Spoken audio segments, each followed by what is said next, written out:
Question 7, the width of a rectangle is 4 feet and the diagonal length of the rectangle is 13 feet. Which measurement is closest to the length of this rectangle in feet? So in order to kind of pause and think about this for a second, pause point here for reflection 1 is going to be draw and label a picture for what the word problem is describing. And then tell me, are you solving for a leg, A or B, or the hypotenuse, C?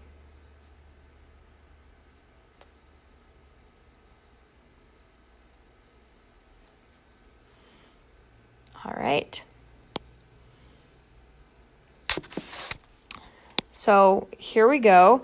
Make sure your picture matches mine. I'm going to zoom in. I'm going to solve in here. So we got a rectangle here.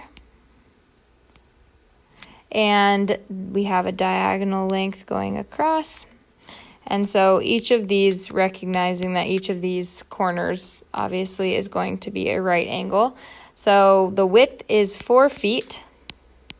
And the diagonal length is 13 feet. So when we're solving for the length of a right triangle, we are going to be using the Pythagorean theorem. So that is known as a squared plus b squared equals c squared. So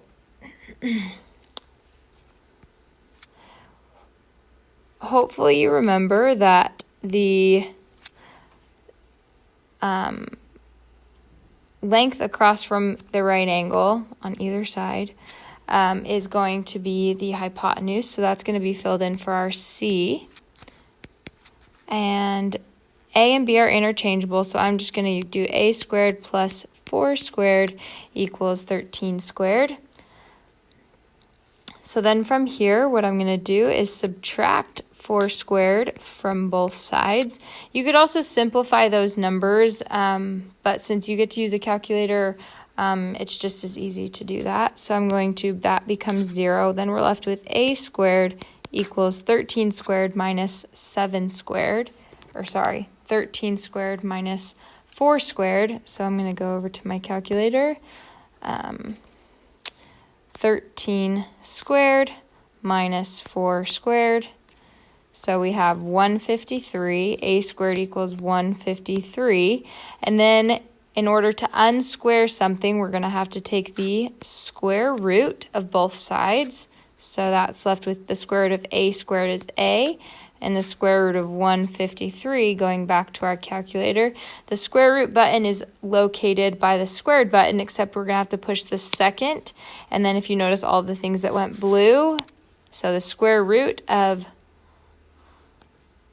153, and that leaves us with 12.4, which is answer choice H, but you already saw that. So pause point for reflection 2 over here. What is the difference in operational math steps when solving for a leg versus solving for a hypotenuse?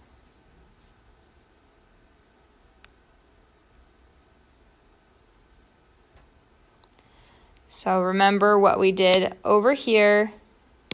This was solving for a leg, whereas solving for a hypotenuse, what would be the different operational math step? So remembering operational math step being addition, subtraction, multiplication, and division.